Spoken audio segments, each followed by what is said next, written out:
Good morning. I'm Dr. Arun Seshanchalam. I'm a medical oncologist, comprehensive cancer care Trichy and GVN Hospital Trichy. I'm very happy to meet you all through this teleprogram to answer the commonly or frequently asked questions by cancer patients and their relatives. So to start with, what is cancer? Cancer is an aberrant proliferation of a cell that is there in our body. Every cell has to die at some point of time. It may be some days, it may be hours, it may be minutes.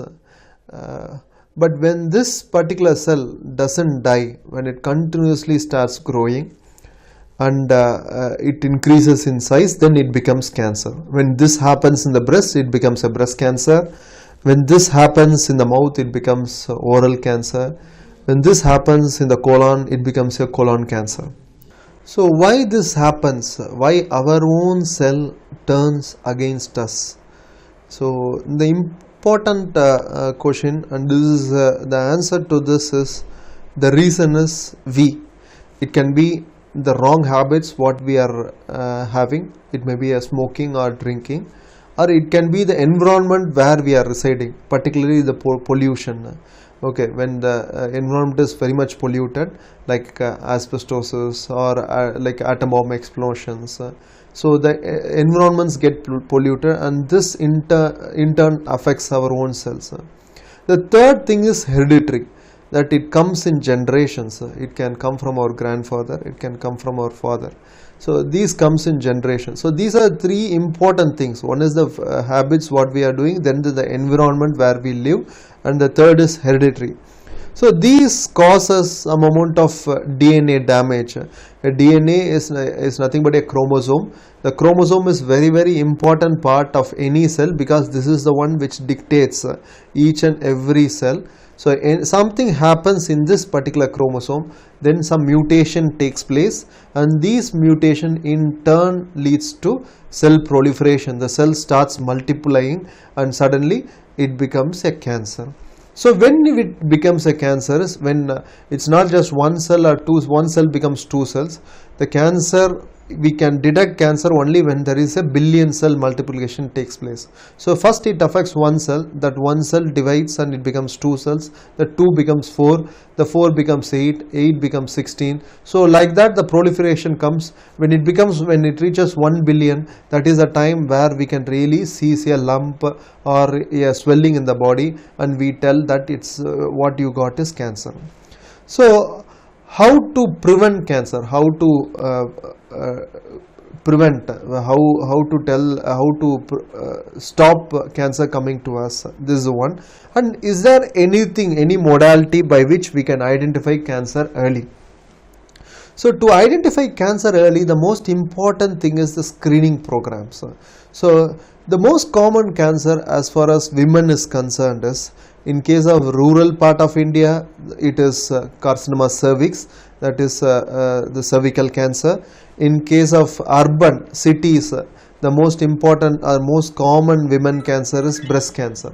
These are two common cancer that affects women. So there is a good effective screening program that is present for carcinoma cervix, that is called pap smear. So what they do is they take a small smear from the cervix and they stain it and they send it.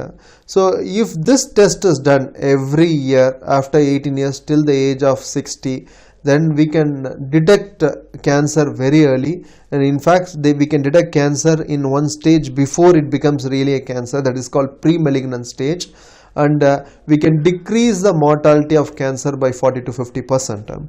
So this pap smear is a very effective tool. It's a very cost effective, very cheap test. In fact, many of the cancer days, this is done free of cost by many non-governmental and governmental organizations, and it really helps in identifying cancer at early stage and also preventing a pre-malignant condition to become cancer. This is one. And the next thing is mammogram, which is nothing but a X-ray of breast, which if done properly can identify cancer in stage 1, that is a very early stage, which we can cure up to 90% of the time. And by doing a mammogram once in 2 years, after 45 till 70 years, we can decrease the mortality death due to breast cancer by around 40 to 50%. These are two important screening programs that is available. And how to prevent cancer. So as far as the preventing cancer, by avoiding, how to avoid things that causes this cancer. So one most important is healthy lifestyles. So among the lifestyle modification, most important is avoid drinking any form of drinking, right from beer to red wine. Everything is harmful. It is better that we avoid these things. Next is smoking in any form, either chewing tobacco or inhaling tobacco, cigarettes, BD, pan parag, gutka, all are very harmful and can cause cancer, and it's very important that we avoid this particular habit. The next important thing is obesity, because nowadays our life is fast, and most of the time we have fast foods and we don't have time for exercise, so we tend to become obese. So obesity is one of the very important risk factor for cancer, and it's very important that to avoid obesity so that we can prevent cancer at 40 or 50 years of age. Then is there any vaccine to prevent cancer? Yes, there is a good vaccine, particularly as far as carcinoma cervix is concerned. There are two effective vaccines, human papilloma virus produced by two different companies. It is by vaccinating our children by 9 to 25 years.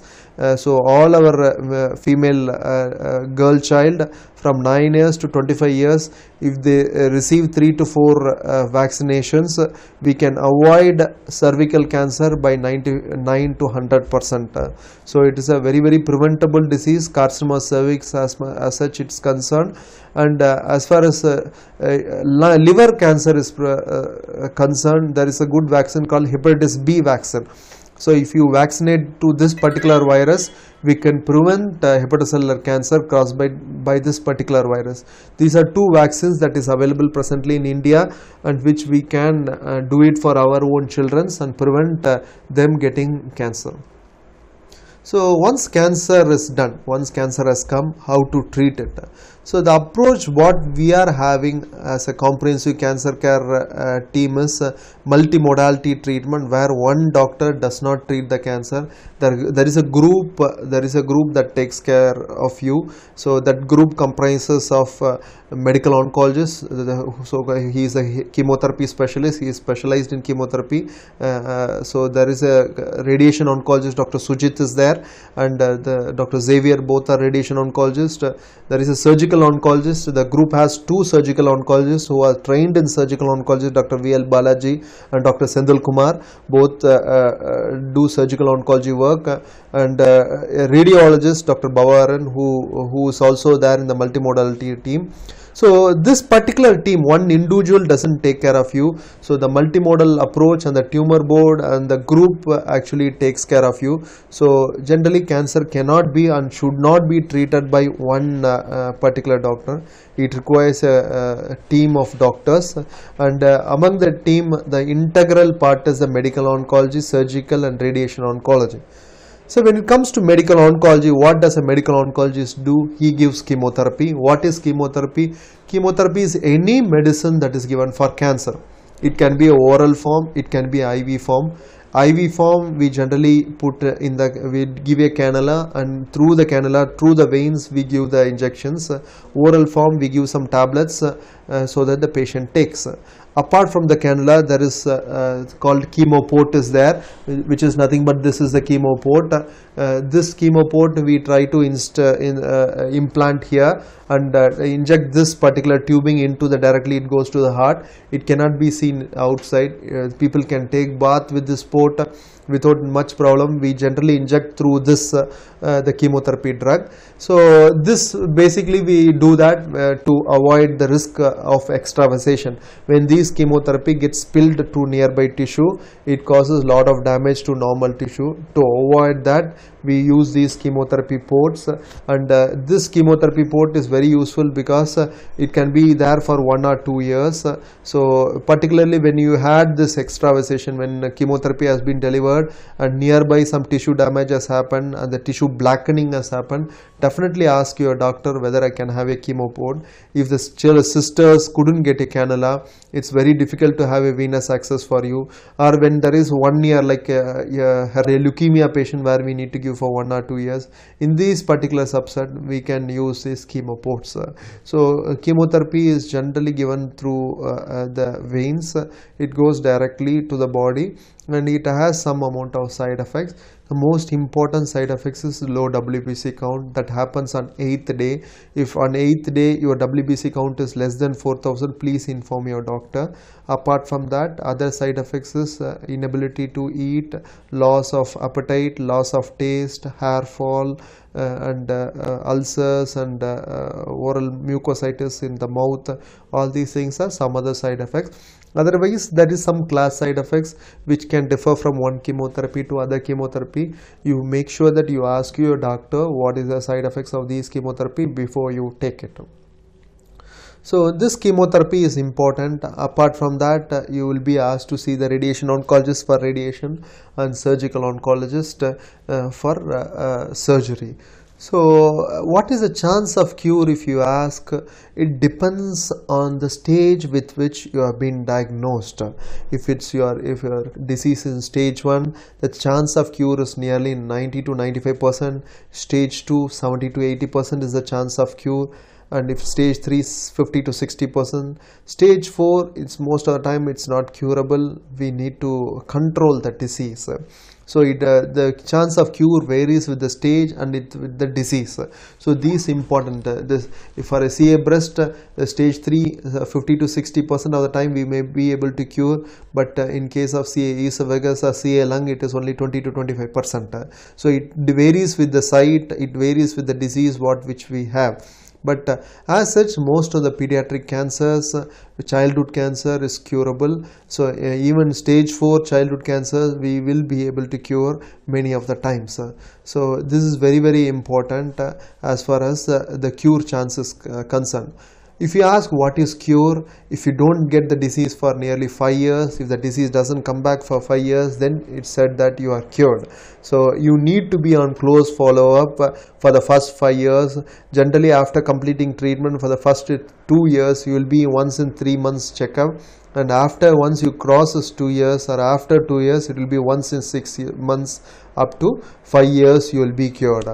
If you ask me, sir, I am cured, I would like to help some cancer patients, how can I help you? If you ask that question, definitely you have a lot to do as far as Cancer Society is concerned. So one of the most important thing why our success rate in India is less is because the non-compliance. Most of them in the middle of the treatment they break and they go to some other alternative medicines or they stop chemotherapy. So once you are cured, if you are able to come and be in our support group, and if you tell some other cancer patient who have been affected by similar cancer what you had, definitely it will be a big moral booster for them and it will stop defaulting from the treatment. So you can be one of the support group member. We have Breast Cancer Society support group, we have Blood Cancer Society support group. Definitely you can be a part of it and you can help us so that to improve the compliance of our cancer patient and to improve overall cure rate of our cancer patient. Apart from that, you can be a donor, you can donate for a cancer patient, you can take care of a treatment of a cancer patient, you can donate to Children Cancer Fund, to the Breast Cancer Society, and you can really help to improve the cancer cure rates in India. So to last, what I would like to tell is cancer is curable if detected early. Make sure that you go through your screening programs, make sure that you complete your treatment schedules, make sure that you be on tight or close follow-up, and make sure that you do all your investigations as and when required. Thank you, and I wish you all a successful 2015. Thank you very much.